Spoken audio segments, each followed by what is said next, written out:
West Africa Democracy Radio. It's you speaking.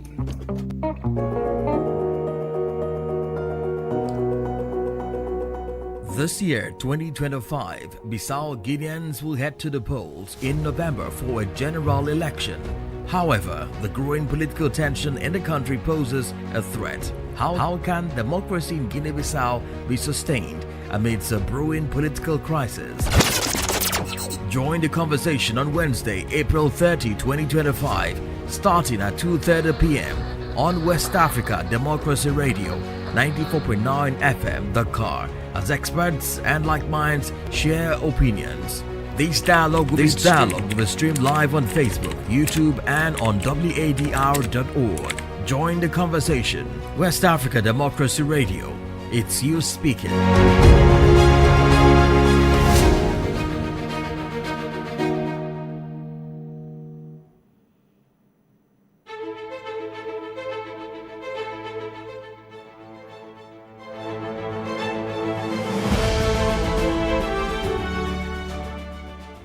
It's about 2:31 p.m. here in Dakar. Guinea-Bissau electoral environment in 2025 is marked by turmoil and uncertainty, a familiar place for our fellow West African coastal country of 2.1 million people that has long skidded from one crisis to the next. Recall in late 2024, the President Umaru Sissoco Embalo said he will run for a second term in November this year amid tensions with an opposition that refuses to recognize him as the country's current president, further escalating the crisis.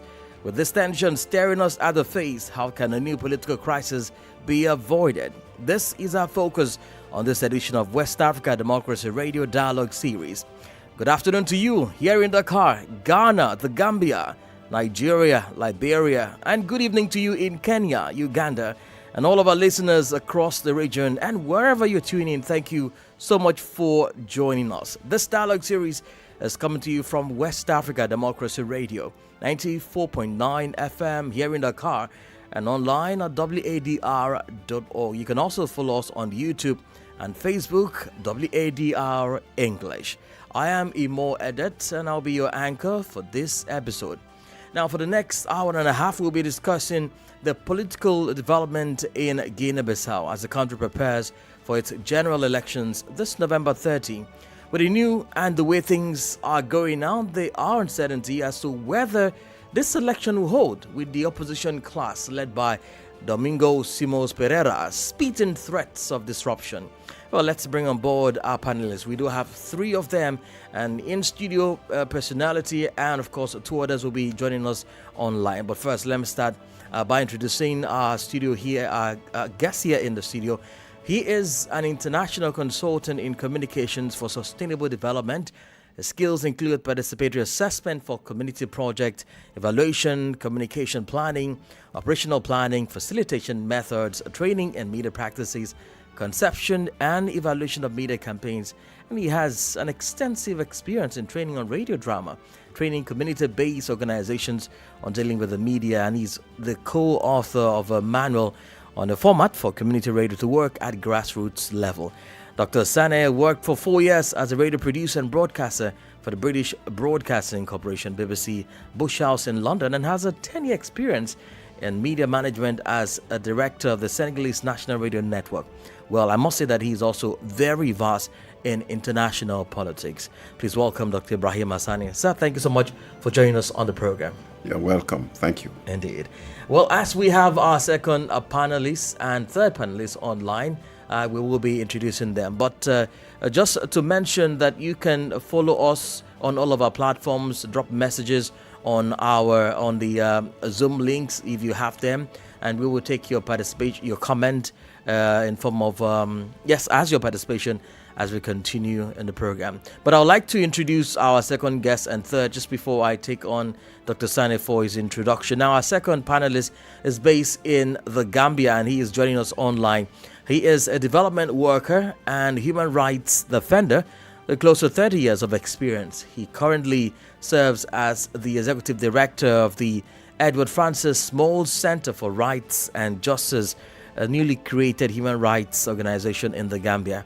And he also spent 10 years as the head of programs at the Association of NGOs in the Gambia, known as Tango, the Gambia's main civil society coalition, through which he worked with a diverse set of CSOs, communities and groups on various social, economic and political issues, which he continued to do until today. Well, Mr. Madi Jabate describes himself as a strong civil society actor who raises his voice and participates in various activities and initiatives in promotion of democracy, good governance and human rights, both in the Gambia and beyond. Well, let's welcome, if he's online, Mr. Madi Jabate from the Gambia. Do we have Mr. Jabate joining us? Yes, thank you. I'm glad to be here. Trying to set up the system, but I'm glad to be here. Thank you. And it's good to hear your voice, Mr. Jabate. Thank you so much for finding time to join us. Thank you. All right, our third panelist is into advocacy and community engagement in fostering peace building, trauma healing, especially when it comes to reintegration of refugees. Through her roles working with communities in conflicts and security sector, she has been able to provide advocacy on the recruitment and use of children in armed conflict. Well, as a member of the African Union's African Platform on Children Affected by Conflict, she focuses on play therapy as a form of trauma therapy for former child combatants and young adults in healing from trauma faced during conflict or war. Please welcome from Nairobi, Kenya, Miss Brenda Wanjuri. Brenda, thank you so much for joining us and welcome. Do we have Brenda on the line? Okay, so we'll wait for Brenda to join us. Well, let's set the ball rolling. We do have Mr. Jobate over there and Dr. Sani here. Dr. Sani, let me start with you. The first question. Guinea Bissau has experienced, we were discussing just before we came on air, 4 coups and more than a dozen attempted coups while enduring 23 years of direct or indirect military government since independence from Portugal in 1973. Why is Guinea-Bissau bedeviled with these statistics? Well, that's a $1 million question, really. It's really difficult to say. And if you look at also former Portuguese colonies, you would see that they have been living through some instability. So maybe the system itself, you can even remember that in 1974 there was the Carnation Revolution, there was a coup also in Portugal. You didn't quite have a coup in the 20th century in Britain or France or whatever it was. You would go, if you want to go to Cromwell and call it a coup, you would. But that was centuries ago. And now, can you explain why Guinea-Bissau is so? I think the level of education took very long to take off because they were still under colonial rule until 1963 or 64, I think, when they got, or 67 even, when they got their independence. So quite a few of them went to school in Senegal, which is the southern region of Ziguinchor, so education level, and, lack of knowledge of democracy workings and things like that because of lack of education and so on and so forth. Yes. Quite interesting. Well, would you largely blame whatever impasse is going on right there on the high-handedness of Umaru Sissoco Embalo? When you look at his antecedent as a former military person, and people are saying that he runs the country as a dictator, especially dissolving the parliament and running things on his own. Well, if you look at the history of the country, it will be difficult to see a president who went to the end of his term because there was always a coup in between. And it's not the first time he went after Parliament, Umaru Sissoco Embalo. Yeah. He when he was sworn in February 27th, 2020, he changed his prime minister. And don't forget, the country is a semi-presidential regime. Yeah. It's not the prime minister chairs the council of ministers and things like that. So the parliament can dismiss government in Guinea-Bissau, in theory. In theory, of course. I mean, it didn't happen like that. And the president is always dissolving parliament, which he can by law. I mean, of course, that brings a problem. Was he going beyond his terms? And that's the debate, and maybe we'll go into it. I mean, because he also has his own arguments. Well, let me cross over to the Gambia, Bantu, where Mr. Jabate is on standby. Well, Mr. Jabate, we've seen a drama late last year when Mbalo initially said he wasn't going to run for the election, and that his wife advised him not to run. And then on a second thought, he decided to run, saying that he doesn't trust those that the power may fall into their hands, especially the opposition, and then decided to announce that he will run for another term and set the election in November. Well, how can we get the population really involved in this? Because there seem to be a lot of splits, several splinter group factions playing out in Guinea-Bissau. How can we bring them together and let's see if election will hold in November? Hello. Yeah. Thank you. Hello. Is my Hello. camera okay now? Yes, just go ahead. We can hear you. Yeah. We're on radio also, Okay. so go ahead, sir, please. And I think somebody said in the background, hello, Wanji also. Maybe you may want to deal with Yes, please go ahead, sir. that. Yeah, thank you. I mean, I think Bissau, as much as it is in a very uncertain, precarious situation, the fact also is that this is not surprising. You know, if one understands the history of Guinea-Bissau, as the previous speaker was alluding to, from 1973, when they declared independence, which became formal in 74, again thanks to the revolution in Portugal. Bissau has been unstable, more or less. You know, it's coup and assassinations since Luis Cabral took over, you know, in 1974 up to 1980. You know, only to see a coup take place led by Nino, you know, Vieira in 1980. And he ruled in an autocratic way for 9 years, you know, I mean, in fact, more than for 19 years, because from 1980 to 1999, Nino was in power, and leading to a coup, you know, which ushered in a new dispensation under Kumbayala. From that moment, for 5 years, sort of democracy appeared to be taking place. But then 2003 again, Kumbayala himself was overthrown, and you know, they had a transitional period, you know, of 2 years.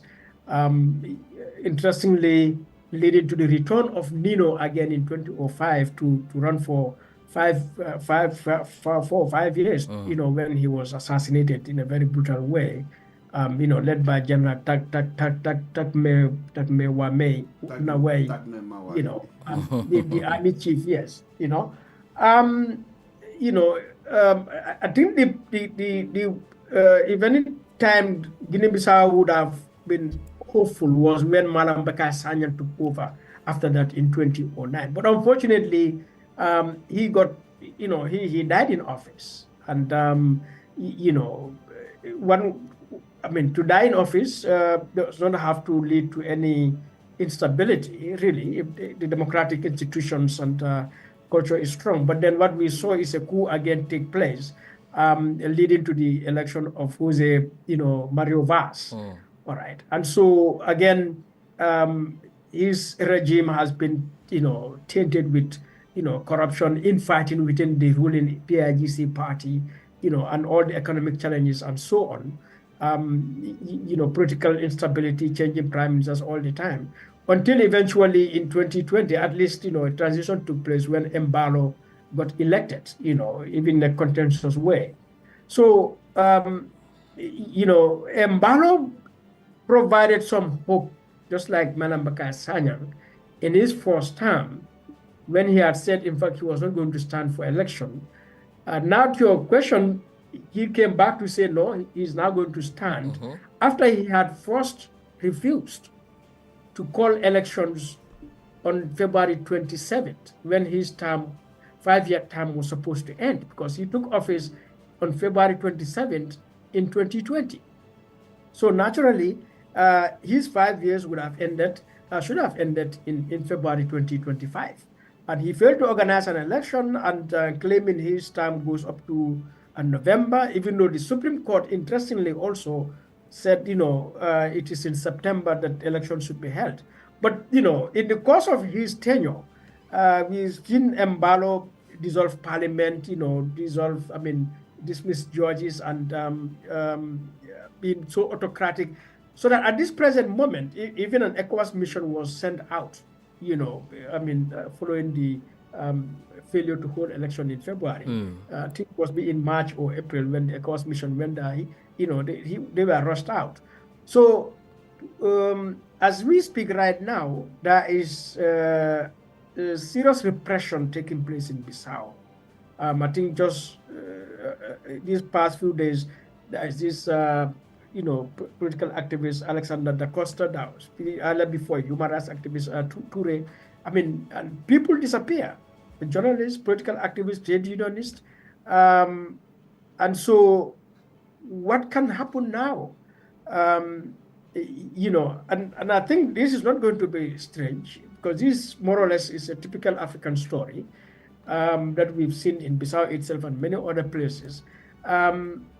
It would require the various forces in Guinea-Bissau to reach a certain level of organization and determination to confront the state. And the state is powerful by nature, but in Africa, the state is extra powerful because, practically the state faces no, resistance or no greater power, certainly, not concerned about law and ethics in the way they run the country. So that at the end of the day, what it would require really would be the people of Guinea-Bissau as political parties or civil society organizations, as trade unionists. How do they come together in a solidarity, in a front to confront the state? And if you know Guinea-Bissau, as I was saying, over the past, that 40, 50 years, has been undergoing, authoritarianism and violence, state violence, so that the state is well placed to unleash violence on the people. So it is not going to be easy. And unfortunately, Echawas, I hope we'll have time to discuss that. Yes, we will. We'll get into Echawas. Yes, has more or less, and the AU, we should say, washed off their hands of Guinea-Bissau. So Guinea-Bissau, as a small country at the corner down there, not a very strategic country, even though we know earlier Echawas had sent missions down there, peacekeeping missions and so on. But I think Guinea-Bissau is in a very precarious situation that requires urgent attention from Echawas, the AU, and even the UN.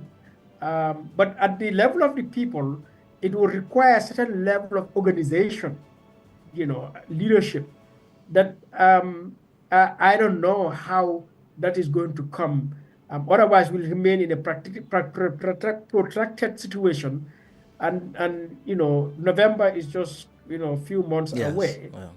Most likely what is going to happen is, Embalo is going to cancel the elections, and, more or less declare martial law, and we may see a civil war return to Guinea-Bissau, which they have experienced many times. Well, Mr. Jabata, that's an interesting point you have raised, which we will also talk about. But if you don't mind, let me cross over to Brenda, who is currently in Kigali at the moment. Brenda, thank you so much for joining us. Your specialty is peace building and advocacy. In this context, how can a peaceful dialogue take place in order to ensure a free and fair election, with looking at the country's antecedent and what you've heard from our speakers talk about Guinea-Bissau? Brenda, you have the floor. Thank you. I want to confirm if you can hear me, first of all. Yes, loud and clear. Please go ahead. Thank you for your question. So before we discuss what kind of dialogue we can have, and the types of advocacy we can use, I think the first questions we need to ask ourselves is what exactly are we discussing in this kind of situations? Because I think, just as the previous speaker has said, that unfortunately this is an African story. It is a bit embarrassing that we are looking at ourselves that way, because then it means that since independence, all we have been doing is performing, in the sense that, the colonialists leave, a black person comes into the presidency, we have some sort of institutions, pretend that they're working, have the IMF and whatnot give us, GDP is working, people are going to school, blah, blah, blah. And then we call that a democracy. But at the heart of it, things are not actually taking place. When we look at Guinea-Bissau, we have, I think, if we can confirm, about four coups in the country. By the time you're having 4 coups, I think we need to sit down and actually find out what the problem is. By the time a president is being assassinated, it's not something that happens every day. What exactly is happening in the country at this point in time? What changes are happening? Are the people participating in those changes? And are they willing to take the next step? I think the previous speaker had talked about Echawas coming in and trying to solve situations. Echawas also needs to look at itself and look at, the pros and cons of it involving itself in these situations. I think our biggest example had been them involving themselves with Liberia and Sierra Leone. They came in, they sent their forces, they had a physical, peaceful situation. There was an election and whatnot, but the problems are not dealt with. Whose effects we see today, with the issue of Kush and whatnot. If that situation is not solved because of unemployment, because of the dire economic situations, then we're having youth rising up. Then we have the probability of an assassination or a coup and whatnot, which is why we're now discussing Guinea-Bissau. Yes, we are seeing that they're calling for an election and whatnot, but why are we having this election? Is it because someone died and we just want someone to fill the office, or we actually want to have this conversation? Not to speak for the African Union, but by experience with them, it is tiring actually to have such conversations, because at the end of the day, the biggest, in Kiswahili we say kikwazo, is state sovereignty. And as lawyers, our advice, we will always tell you state sovereignty supersedes anything.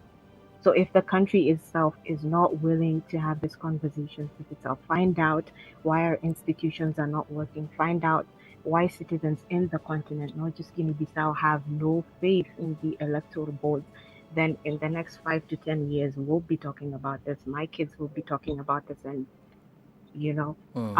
but just to finish off and to answer your question, same old, work with local communities, call leaders, have national dialogues on what they can do, structure institutions, see how they can work with opposition, and that's it. Indeed, Brenda. Thank you for thank you for your open. I think you've raised a valid point there. Lingering issues. I mean, even after the elections, the issues are still there. A very good example is what may likely play out in Côte d'Ivoire as they run into the election. Mr. Jabate talked about Echawas hurriedly leaving Guinea-Bissau and not being able to fulfill what took them there in the first place. How do we resolve this? It seems the way it is right now, Echawas' hands either are tied. Yes, they are actually. I mean, remember the president, Mbalo, just kind of ousted them, dismissed them outright, saying the way they came was not proper, and he did not accept the Echawas mission. Now, let's get back to the fundamentals. Amilcar Cabral, who is the father figure of Guinea-Bissau, said that they were taking arms against the colonizer, which was Portugal, in 1963, not because they were dominated by white people. He said we were rising against any domination and want a free Guinea-Bissau, whether the dominant figure is white or black. that was the ideal of the Guinean revolution and fight for independence. This is what happened. And unfortunately, it's not exactly what is going on today. And opposition say, as Brenda and Jabate said, they're saying, look, your term ends in February. Yeah. Why are you going on? You're not legitimate anymore. He said, look, the Supreme Court actually validated my election in September. So why are we having elections in November then, if it is in September? Why didn't we have election? Why are we not having elections in September, if we're following that argument? So it is a problem. Opposition met in Paris last week. Yes. And they are protesting. They wrote to the Echawas heads of state. They wrote to, they're just speaking to just about everyone. But the guy, the president, is not listening. What will happen, I think Jabate said it, is probably Mbalo will win if there are elections indeed.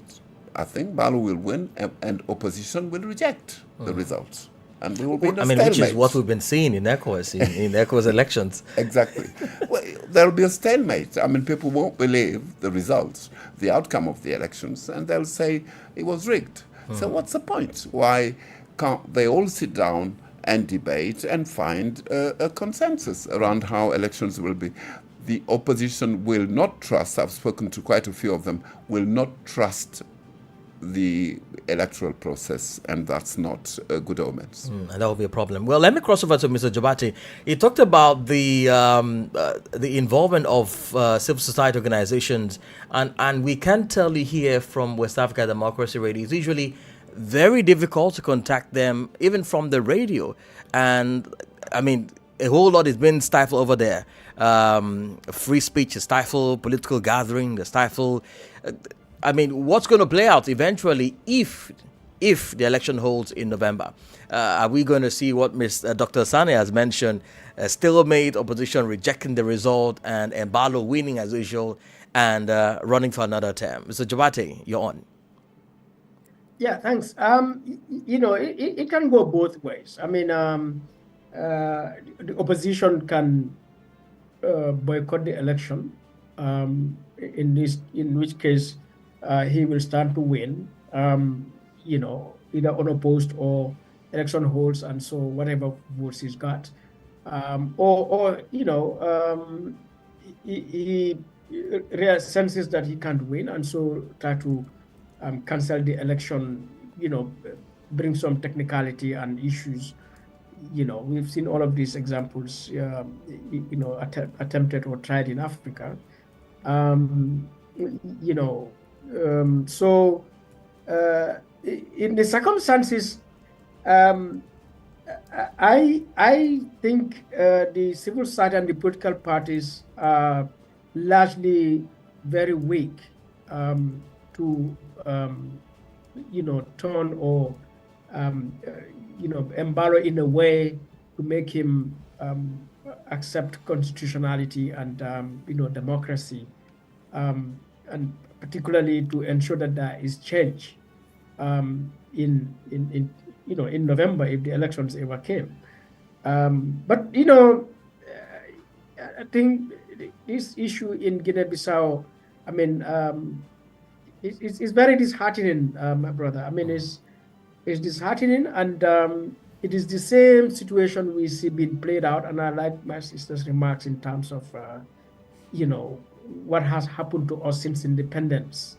That we assume leadership in our own countries, but only, to be misgoverning ourselves on and on and on, making ridicule of ourselves, and leading to a situation where today, in West Africa, we have 4 countries under military rule, so that, the potential for a coup, that is another, element that we have to factor in Guinea-Bissau, that the potential for a coup is high again. But, not to worry more about the soldiers, but to say the failure of the elite, the failure of our intellectuals, of our politicians, who are in charge of our institutions of governance to pursue, to stand on the path of democracy, of constitutionalism, has been the tragedy of this continent, and particularly this sub-region, and such that any scenario can unfold in Guinea-Bissau. But really, I think it should be a matter that should concern us in whatever area we are. That what is evident 60 years after independence, 50 years in some other cases, is our inability to establish a functioning governance system, that produces for us, viable socio-economic environment in which our people enjoy the benefits, of their country, enjoy their full rights, in their countries. I mean, already reports have indicated that West Africa alone, inequality and poverty are overwhelming, in the face of abundance of resources. All right. I mean, I think 2021 or so, an Oxfam report had indicated, that 99%, 1% of West Africans own more than the combined 99% of the population. And so, and this is all what it speaks to at the end of the day. And, so really, it's a big challenge that the opposition, the civil society, and the general citizenry face in Guinea-Bissau. But given the history, I do not see that much capacity in Guinea-Bissau in this, citizens to address this without it leading to a coup or a perpetuation of embargo. Because on the other hand, where we can make a comparison is to look at Senegal. Yeah. In the case of Macky Sall and the formidable leadership provided by Sonko and Diomaye Faye with the Pastef movement. Can that kind of momentum, that kind of force, can it be created in Guinea-Bissau, particularly talking about, an election which is like 4 to 5 months away, Indeed. So that kind of experience and, culture doesn't exist in Guinea-Bissau as we speak, as it, happened in Senegal, with the movement that Pastef provided, or the momentum Pastef provided, which was also a movement that was building up like over a period of 10 years at least. So I think Guinea-Bissau is in a very precarious situation. Indeed. Well, just before I turn to Brenda in Kigali, let me also announce that, for our participant online too, please get ready with their questions and their comment. In the next couple of minutes, we'll be taking them. But Brenda, let me come to you. Your experience with the African Union, you mentioned earlier, it seems as if we do not have these institutions, the Echawas, the African Union, the blocs in the Eastern and Southern Africa. What do you think should be their role in this instance? Now that they have seen how Echawas, those who went on the Echawas mission were treated and how they hurriedly left the country, what then should now be the role of AU in this case to ensure that election holds in Guinea-Bissau? Brenda, you're on.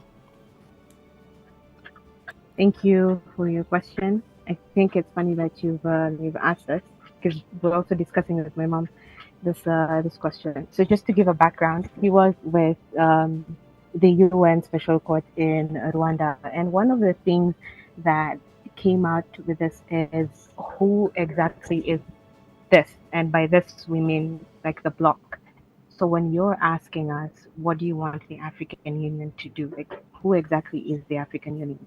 Are you talking about the green African Union, the flag African Union? Or are you talking about the governments and the president? Because at the end of the day, it is these presidents who allow the African Union office to come into their state and implement these decisions that they had decided when they were all in Addis. Now, one of the conventions that we were discussing is what we call the Terrorism Convention, the African Union Terrorism Convention. And what that does is it gives any country, not necessarily the neighbors, the right to invade, in quotes, the country and protect the citizens of that country. No African country has done that, despite all the atrocities that we're seeing happening in the country. There are many African Union trainings that have been stopped. Situations where We would advise our participants to please mute their audio so that we don't get the interference. Brenda, please continue. Thank you. Situations whereby once you get to the field, you receive information that you are not allowed to do what you're supposed to do. And it comes from the country's representatives themselves. So while your question is coming to the African Union and saying, hey, you guys need to do this, we're also not looking at, again, as I said, state sovereignty. When the president refuses you to come into the country, there's nothing that you can do. You go back to Addis, you write your report and say that we wanted to do this. It didn't happen. You look at the situation with FGM in the Gambia, it is the youth who actually stopped this. We're also having this conversation back at home in Kenya, where we, the citizens, are now calling upon this change. But as we are having this conversation, again, I want to ask, what exactly are the citizens discussing? What is it that they want? Because even if you call for the African Union, even if you call for Echawas, if the citizens themselves do not want that change, it will not happen. If I may bring your lens back to Togo, we had been asked some time ago to provide legal expertise on the human rights situation in Togo. The government refused. There's nothing we could do. So while you're calling upon electoral reforms and whatnot, yes, we can give them all this, we can give them the advice, we can show them how to do it. But again, like we say in Kiswahili, you cannot force an animal to drink water. The most you can do is to take it to, the shore. As I finish, again, we need to also look at the youth bulge, education, and natural resources. This year's African Union theme is on justice and reparations. So long as we're not willing to look back at who we are and why we are acting the way we are acting today, then we will still continue with this conflict cycle, having these conversations again, because all we're doing is performing. We don't want the change. I think I'll pause there before. All right. And thank you so much, Brenda, thank you so much for your thought. Well, it's about 7 minutes past the top of the hour. In case you're just tuning in and wondering who are these people talking, well, this is West Africa Democracy Radio Dialogue Series, and we are looking at the political situation in Guinea Bissau. Many thanks to all of our partner stations that have joined this dialogue in Nigeria, Ghana, Liberia, the Gambia. We thank you so much for sending in your representative. As a matter of fact, we do have a comment already from Democracy Radio in Abuja, one of our partners in Nigeria. And this is from Idris Danladi. Idris, thanks so much for the comment. And he says, the judiciary is in paralysis. 6 of 12 Supreme Court judges undergo disciplinary proceedings. How can a new administration be set without the ANP, CNE, and judiciary quorum? We should check the constitution. That is the source of the crisis. Well, Idris is saying that the Supreme Court is in paralysis. Let me put it that way. Well, if we do have other comment, maybe we have people who would want to participate. Do we have? Then we can open the floor for their participation. Do we have people who? Do we have hands up? Okay, we do not for now, so we will continue. Yes, I do have Dr. Sane here. Well, you heard Idris's comment. The judiciary is in paralysis, and this seems to cut across Echawas countries. Even when the Supreme Court gives a verdict, the president still do whatever they want to do. A very good example is what is playing out in Liberia at the moment as we speak. Yeah, the judiciary is in paralysis because the president, the chair of the Supreme Court, he's no longer there. So it can't function, of course. And this is typical of Guinea-Bissau. I mean, no institution really is working properly. It's just not the judiciary. Just the institutions are not working properly. It's extraordinary as a situation, and I'll tell you why. at independence in 1974, Jabate was right. Guinea-Bissau and Cape Verde had the same party, single party, which is PAIGC. They were considered as some kind of same country by the colonizer, and one country, one province and another province. Well, today, Cape Verde is far ahead of Guinea-Bissau in terms of development. Almost in everything. I mean, we were just talking about it. In democracy, in economic development, so maybe we're making sweeping statements by saying this is an African story. I mean, there are exceptions in Africa where things work, and there's never been a coup d'etat. I mean, I'll say Senegal has never known a coup d'etat, for instance, and probably other countries. But again, today in Portugal, it used to be in Cape Verde.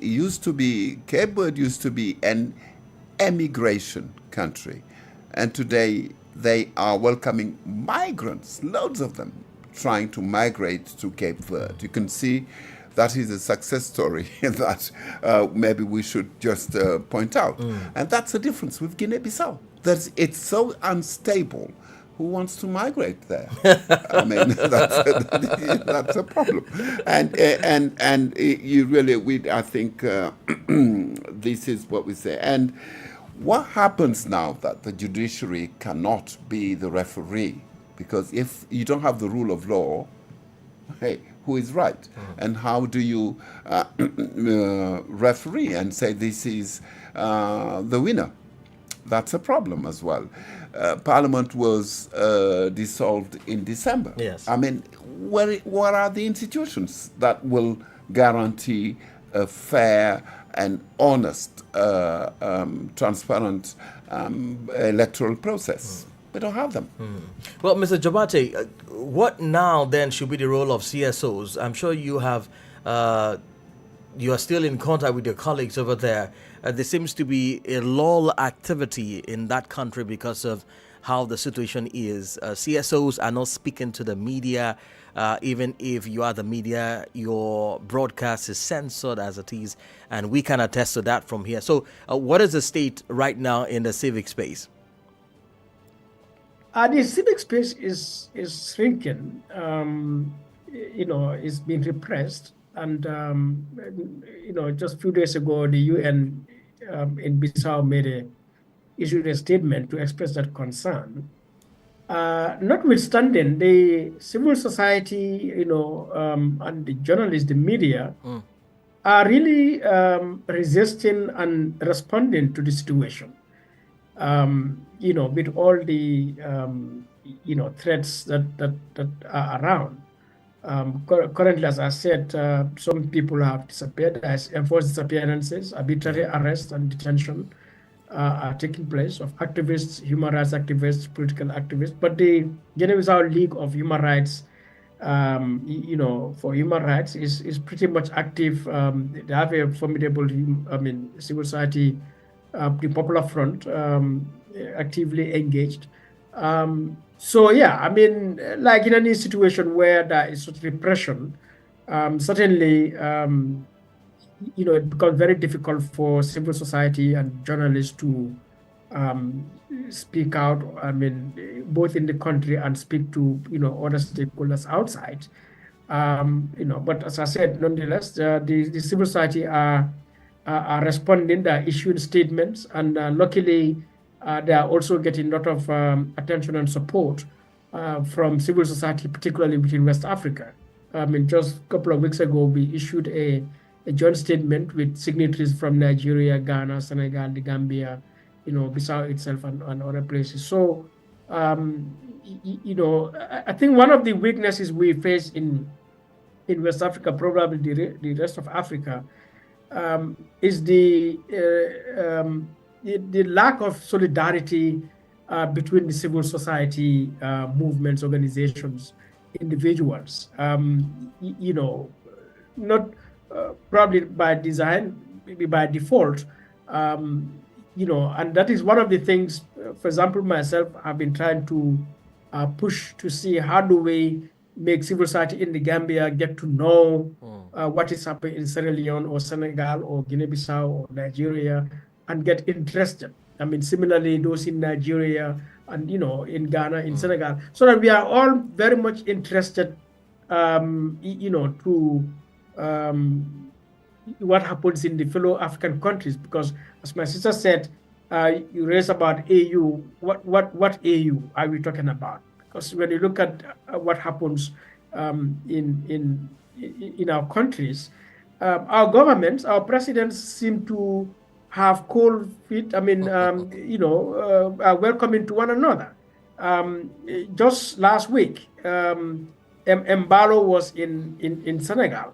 Was invited in Senegal, not last week, the Senegalese independence, yes. April 4th. And, we were talking about that. I mean, how could, Jomai Faye, who provides us a lot of hope, invite somebody like Mbalo, who effectively is an illegitimate president. All right. But at the same time, just last week, President Barrow of the Gambia was also in Guinea-Bissau to inaugurate some event. So these leaders have not seen the need to isolate, Mbalo and put on him that, look, this has to end. All right. So what we see is the leaders are in solidarity. So I think that is a lesson for civil society to learn. That, look, Mr. Jabate, let me just chip this in. Solidarity to address these issues. Yeah, Mr. Jabate, let me just chip this in if you can hear me. I mean, if the leaders are in solidarity, in this case, how then will Echawas now function? Because obviously Echawas is made of the presidents of these countries, and they are all friends with Mbalo. How can the bloc now function? All right, I think Echawas, I have described Echawas as a crisis management body, instead of being a body originally created to ensure good governance, democracy, socio-economic development, and unity of West Africa. And simply because the authority, the authority of heads of states, the Echawas Parliament and the Echawas Commission, by the very instruments created, are incapable of, holding leaders and government state parties to account and ensure that they uphold the treaty and the treaties of Echawas. And that weakness is what we see across West Africa, so that it is very easy for any leader to constantly violate their constitution and Echawas protocols, only for Echawas to wait until hell breaks loose to now come to intervene. We've seen this. I mean, since Liberia, you can go all the way back to Liberia. We can look at the Gambia. I mean, that Jammeh was a dictator was very apparent. All right, we can look at Macky Sall in Guinea-Bissau, or even the coup that situation that led to a coup in Guinea-Conakry, or currently what is happening in Ivory Coast, where practically Ouattara has banned all the political party, politicians, or in Togo.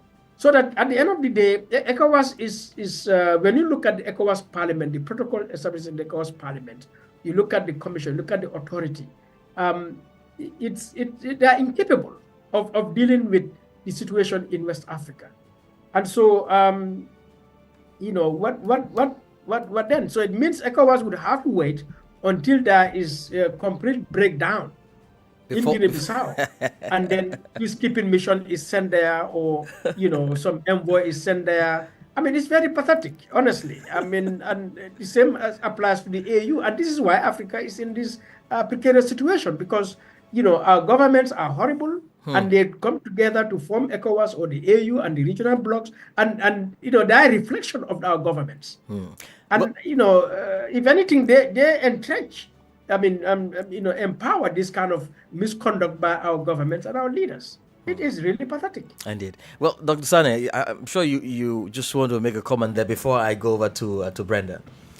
I think our friend Jabate is maybe a bit pessimistic about Africa, and I think he's being a bit harsh. I mean, all those things happened when in other parts of the world, people started creating community organizations. The European Economic Community, which is the ancestor of the European Union, could not do anything when there was a coup in Portugal. I'm just giving only that example. And also a lot of misconducts. What did they do for whatever was happening in Northern Ireland? I mean, there are rules between states. I mean, and generally saying whatever happens inside a state is for the people of that state to solve. Before, that was the posture. And of course, wrong or right, but of course, you cannot have Cote d'Ivoire or Senegal going to Guinea Bissau and saying, look, you guys are not doing properly. Let me tell you what you have to do. That's difficult. And I admit, he's right, Jobate. I mean, things are not going rightly, but what can other states do is difficult. Today, Europe will decide. Maybe if it were in Europe, Mbalo would not have been invited to Senegal for April 4th. Yeah. But we're in Africa yet. But maybe we need a bit of patience, not complacency, but patience to see things evolve, and maybe we'll get there sometime. Dr. Sane, that patience may run out very soon. I think we still need patience. Well, online we have Mr. Kopep Dabagat. He's saying that Echawas has abdicated its responsibility to set a clear baseline on the issues. Everything President Mbalo is doing is against the supplementary protocol on democracy and good governance. It said the solidarity among the heads of state for their self-protectionist interests prevents Echawas from acting. This is an issue that civil society has been engaging around for a while, yet nothing has been done. Echawas is a toothless bulldog in this matter. Well, this is the comment from Mr. Kupep Dabaga joining us online. Mr. Dabaga, thank you so much for your comment. Well, let me go over to Brenda. Well, I mean, you talked about the quagmire. And if we actually want a functional Africa, or an Africa that looks functional, looking at the four themes which you mentioned: institutional weakness, unresolved grievances from coups and military leadership, political assassinations, and power struggles. Brenda, you're on. Let's talk about these.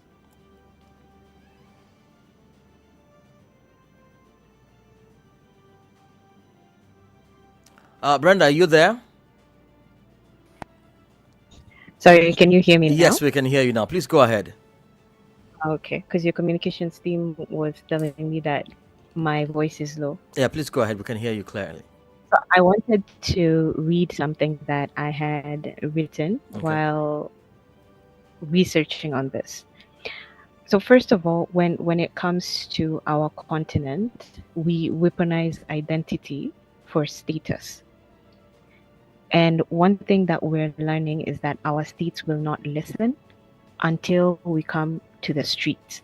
Unfortunately, being on the streets becomes tiresome because at the end of the day, we need to learn how to change the institutions from within. However, since we are not willing to invest in our education system and of course our personal changes, then that means this cycle will continuing until one day we decide that this is enough. But then are we ready to actually move on when our society is not ready to move on? Because this requires community, but then we like struggling as individuals. When I asked you if we want a functional Africa or an Africa that looks functional, is because these are the questions that we need to answer. When we look at elections missions, they usually come a week or 2 weeks before elections. But election observation requires you to be there at least 6 months before elections for you to understand the language that is being used. what the population is more concerned about, which leader looks like or is willing to offer this change, and most importantly, what the opposition is talking about. Because opposition in Africa is usually someone who's saying no, not someone who wants to change the situation, you know. And so long as we are not able to relate all these themes and all these questions together, then, like I said, we will continue having these conversations again. Now, as I was talking about the youth bulge in the continent, there's also a question that came up as to why there is a sudden concentration on the AES. I'm not sure whether to call them heads of state, but the AES heads of state. You notice that they are focusing on one youth leader, the youthful leader. But then when you look at why they're concentrating on him, it's because he is, despite everything that is going on in the politics, is that he's actually showing the continent that this change can actually happen. Now that in itself threatens the presidents that are already at the seat of power today, because now the youth have information, they can access this information freely, whether they're online or not, and now they're calling for accountability. And one of the things leaders don't like is accountability, because even in human, normal human aspects, someone who's willing to offer you better at a lower price, quality, and which you don't have to work for, you're willing to take that point.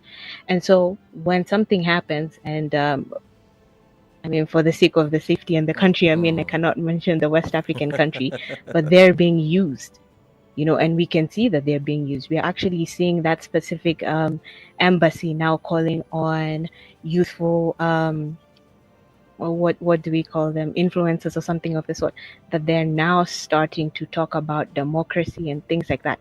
And every time that country talks about democracy, we know what's going to happen next, you know. And so even if we continue having this conversation again, my basis for my contribution for this is, do we want a functional Africa or an Africa that looks functional?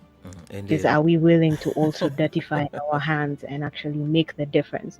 Or are we more comfortable with the situation at hand? It's unfortunate that people look at East Africa and say that East Africa functions well and that we are more united and we collaborate and whatnot. But it took us a lot of time and hard questions that we asked ourselves. And unfortunately, the rest of the continent is not willing to. And as I finish off, when if I may overstep the boundary, for West Africa and Central Africa, your issue is not surface level. You need to go back to your homes and have these discussions inside your homes before you bring them in the society, because that's where the betrayal comes in.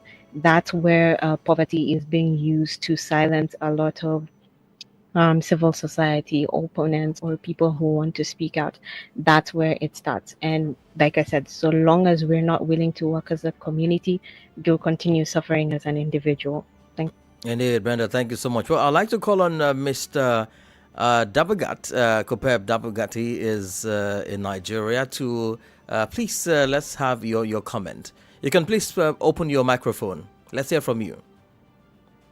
Yes, thank you, Imo, and thank you to our very knowledgeable panelists today. I think I have a little of what all the panelists have said.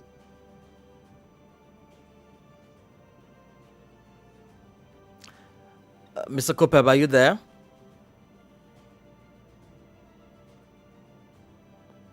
Okay, I think we lost him. We lost him there, Dr.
are basically funded from abroad.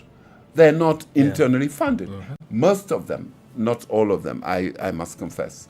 But what do we do? Do we say, okay, they're dictated from abroad what they should do? Or do we say, okay, they are... There are questions. And I, for one, don't always think it's all the fault of the leaders. The people themselves. Our citizenship is a broad concept. Do we understand and really behave like true citizens? You may say the leaders should have trained people to behave like that, but then we're all, it's a circle. Where do we start? Well, what do you think may likely play out as we build up to the election in Guinea-Bissau? And a lot of people are hoping that the crisis before now will be resolved. I mean, you heard Mr. Jabate talked about, or I think if it was even you that mentioned the opposition meeting in Paris, and I agree. Last week. What will be the outcome of this meeting? What are their plans? What do they want to do? And how will that influence what we are projecting to happen in November? I don't see any nice outcome, if I may use the word, to be honest with you. I don't see that, because they'll tell you, the opposition will tell you, look, out of the 102 members of parliament, Mbalo could count about 10 members of parliament who are loyal to him. So he knew that, so he dissolved parliament. So what is the remaining institution that will guarantee fair and free elections? You don't see them. So the opposition is saying he's behaving like somebody who was organizing elections for him to win. That's why I said he will win. As Jobate said rightly, opposition may boycott the election. Let's not exclude that. But should they take part, the outcome is probably Mbalo will win. And you know why? In Africa, a president who loses election is in danger. He could be jailed.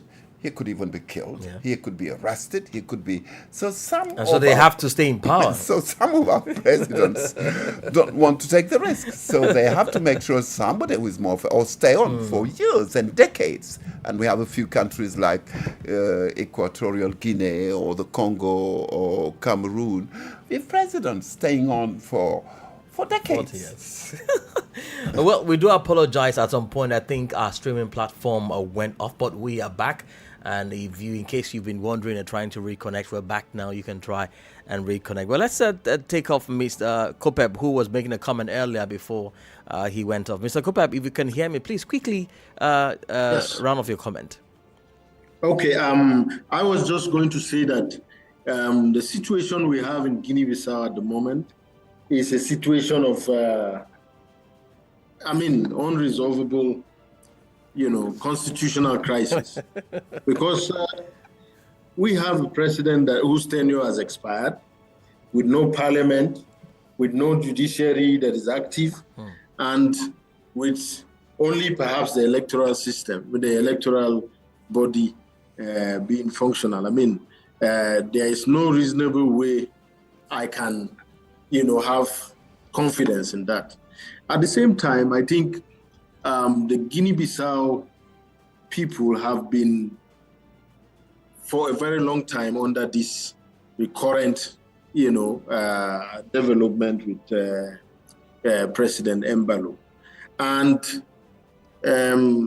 I would say they have reached a point of fatigue and a point at which they are not really sure of how to act. Next step, because they seem to have been abandoned by the Echawas, by the AU. Nobody is saying anything, despite all, the complaints, all, the comments, all the opposition that has been pushed out.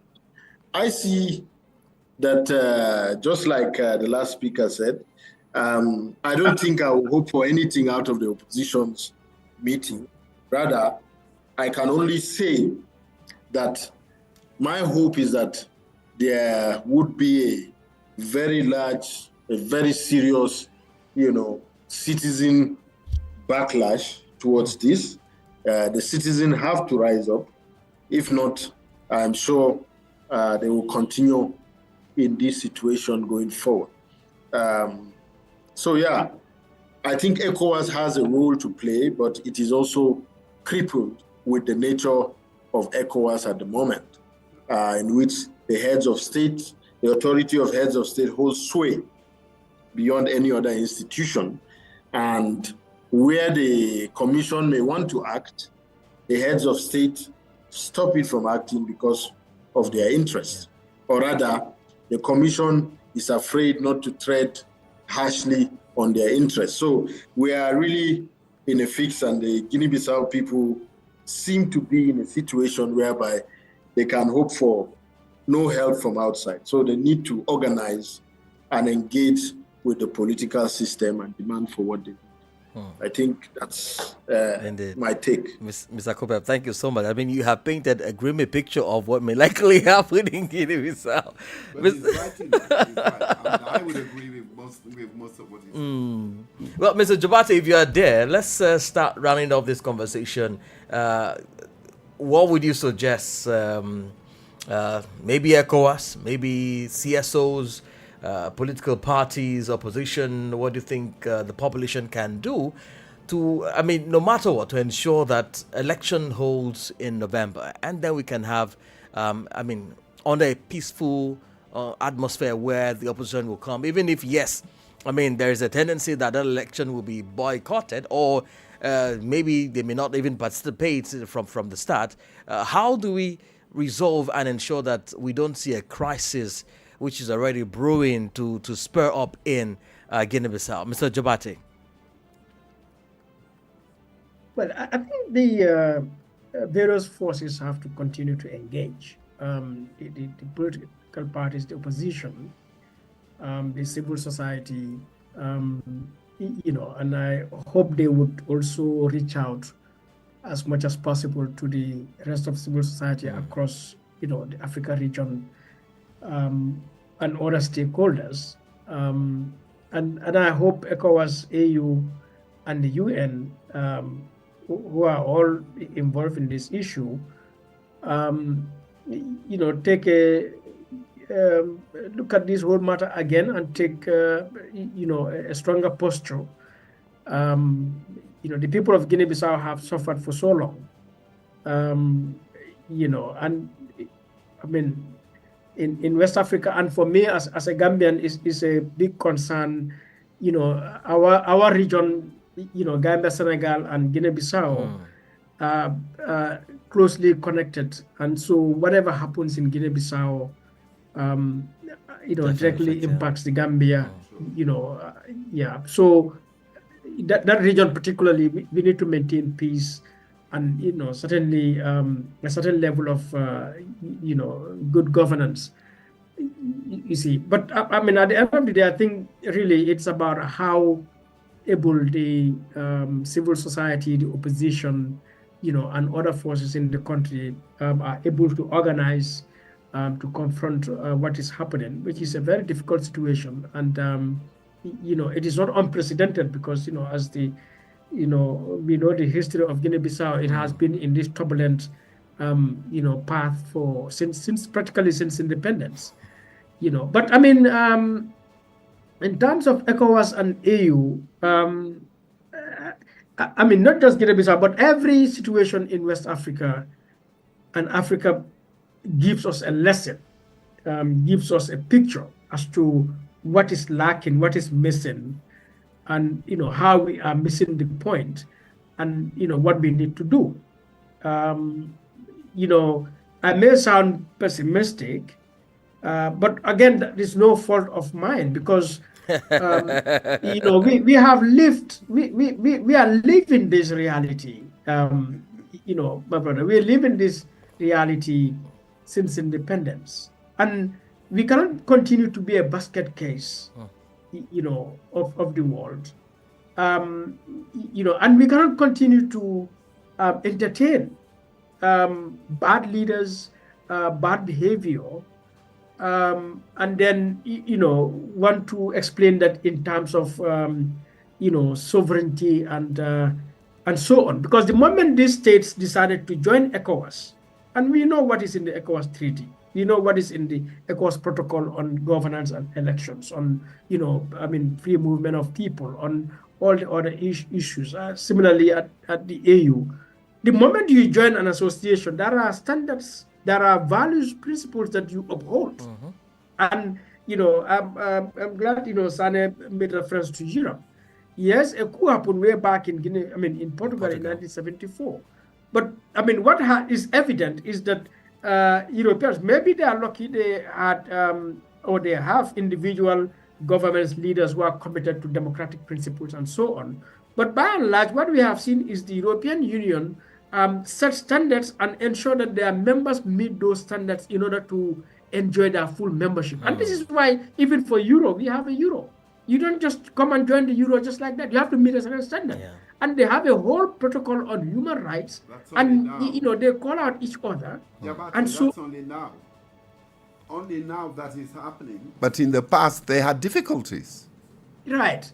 So, but the point is, we are already, ECOWAS was established in 1975. That is almost 50 years now. Okay, granted. All of these countries are independent, were independent in the 60s. Guinea Bissau, maybe 74. But so, overall, they've all been independent over the past 50 years on average. True. And for how long, really?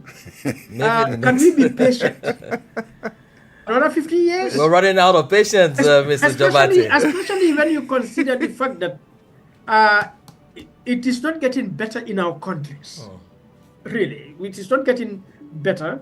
The corruption, the abuse of office, the inequalities, the injustice, the plunder that is taking place, and which also has to be conceived, understood in the context of geopolitics, the global political environment. That we are seeing now with the emergence of people like Trump and Trump-like politicians taking over in countries in Western Europe, the emergence of China and Russia, so that at the end of the day, where do we, stand as Africa? The intrusion, you go around Africa today, Russians, Chinese, the French, the British, the Americans, all have military bases, military operations in Africa. All right? And the world is moving in such a way, a nuclear war. At the end of the day, where do we stand? Where is our security? Where is our safety in this precarious world? I think the African politicians, intellectuals, people like you and me here and everyone need to really look at the current state of the world, that we don't have the time anymore. And certainly this is nothing very difficult to do, because, we cannot claim lack of knowledge. We cannot claim lack of resources. Exactly. We cannot claim, ignorance. Exactly. We have lived this. You go and read, our founding leaders, in the 60s, like Nkrumah, and see the vision that they had. You read it today, you realize, look, this is a workable, vision. This is something we could have done. Well, so I think when you consider all the factors, really, yes. We should be very impatient. Mr. Jabati, I think I will have to stop you at this point. But thank you for that comment. Just before we round up, just before we round up, sir, we do have Mr. Austin Aigbe, who is joining us online to make a brief statement, 1 or 2 minutes. Mr. Austin, please go ahead with your comment, please. Just 1 minute. Thank you for this opportunity. I wanted to just re-echo certain sentiments. Please go ahead. You see, all is not bad, because I agree with all the things that have been said. All is not bad with ECOWAS intervention. I want to remind us that ECOWAS did intervene in the Gambia when it was almost obvious that it was difficult to pull out Yayame out of power. ECOWAS intervened, and the rest is history. And all is not bad when ECOWAS intervened in Senegal, when Macky Sall was going to be looking like Wadr in an attempt to suspend what is almost happening right now in Guinea Bissau. I think that ECOWAS should intervene. ECOWAS should do the right thing. To go on good governance, deploy its protocols and mobilize properly and ensure that election is free and fair in Guinea-Bissau. The truth of the matter is that Umbalo does have right to contest election. This is his second term in office. He has not undermined the constitution, even though he has literally suspended every constitutionality in that country. He has right to contest, but what we can all do is to ensure that the election in Guinea-Bissau is free, fair, and credible.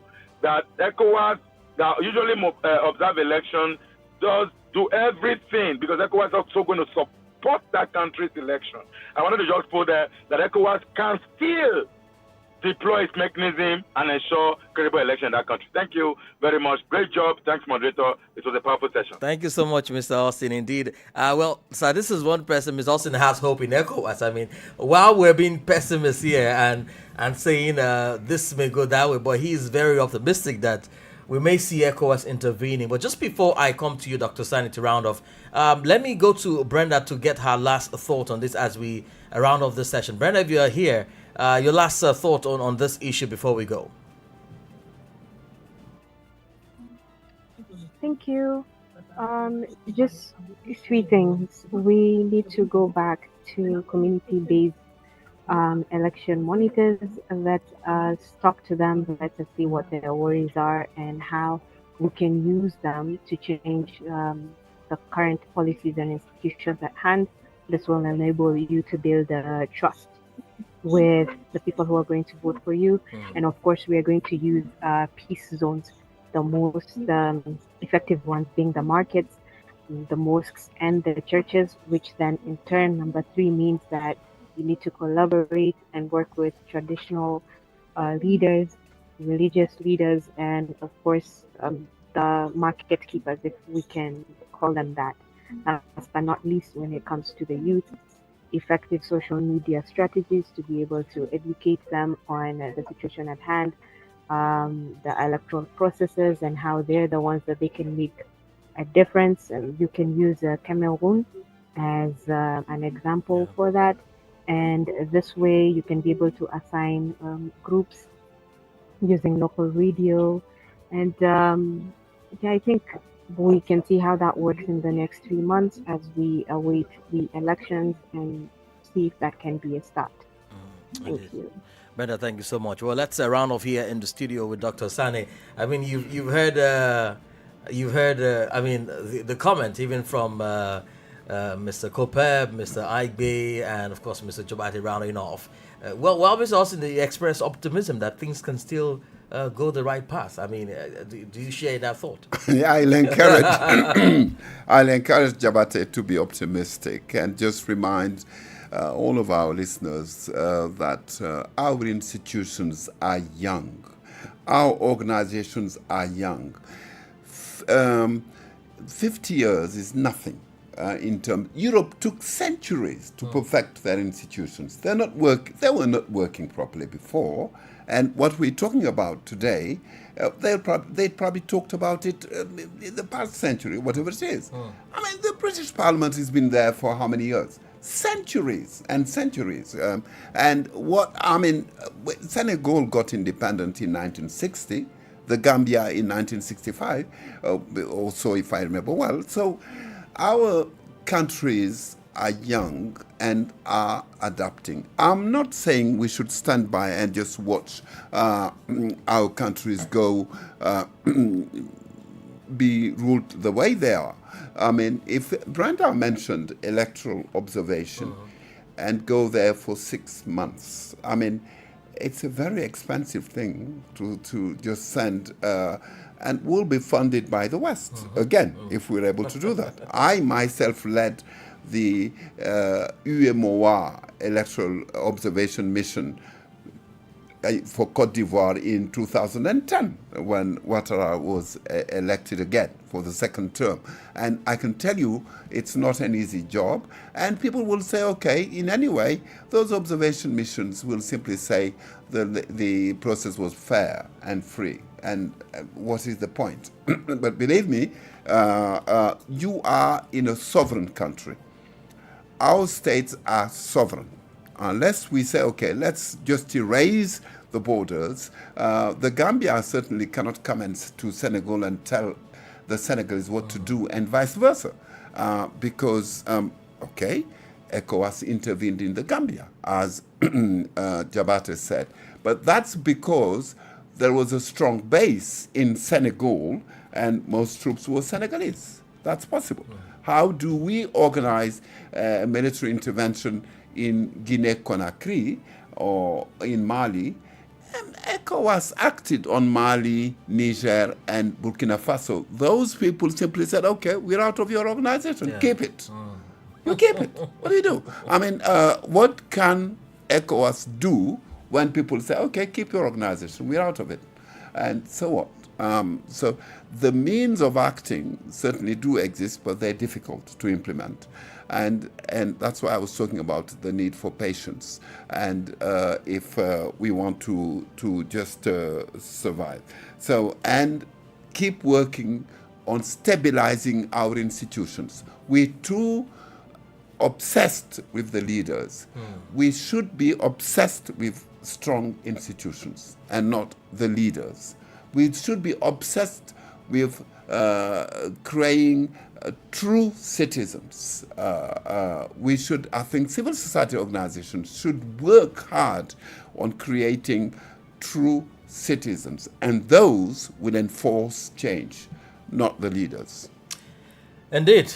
You've heard it, Dr. Sani saying that we should exercise patience. And I mean, when you talked about even at 50, we're still young, I was thinking, okay, maybe our third generation may be the ones to act accordingly and put things in place. But we want to thank you so much, Dr. Ibrahim Asani, for your time and joining us in the studio for this dialogue series. Thank you so much again for coming. And of course, we extend our thanks to Mr. Madi Jabate there in Banjul, the Gambia. Thank you so much for finding time out of your tight schedule to be part of this dialogue series. We truly appreciate your time. We say thank you so much. I will have to engage Mrs. Dr. Sane at one point. We discussed this much, Okay. so but that'll be out of this place. I don't think it's an issue of pessimism or optimism. But again, yes, British Parliament is 1,000 years old. But then I think the story is more than that. We can refer to Singapore and see what they have achieved in 1965. They gained independence in 1965, like the Gambia, and younger than Senegal and other countries in Africa. So, but again, it's a pleasure being here, and I'm really glad, impressed by the insights from Sane and Brenda. Pretty. Thank you. Impressive. Thank you. Honestly. Same from us too. Thank you. Thank you. And many thanks to Brenda Wanjuri for finding time to join us all the way from Kigali. And do enjoy your holiday. We are sorry that we took a time from your holiday back home, and we hope that you'll be able to make up with that. Thank you so much, Brenda. We appreciate it. Thank you. Indeed. And many thanks to our partner stations that tune in at one point from Abuja, Nigeria, and from Liberia, Sierra Leone, the Gambia. Thank you so much for joining through our website, wadr.org, and all of you that have viewed. Mr. Austin, Mr. Kupep, thanks so much for your time and for joining us. And many thanks to everybody behind the scene here, led by Maudul Juve, the chief technician. Many thanks to Mam Kurdu, the only lady on the console pushing the feeders up and down.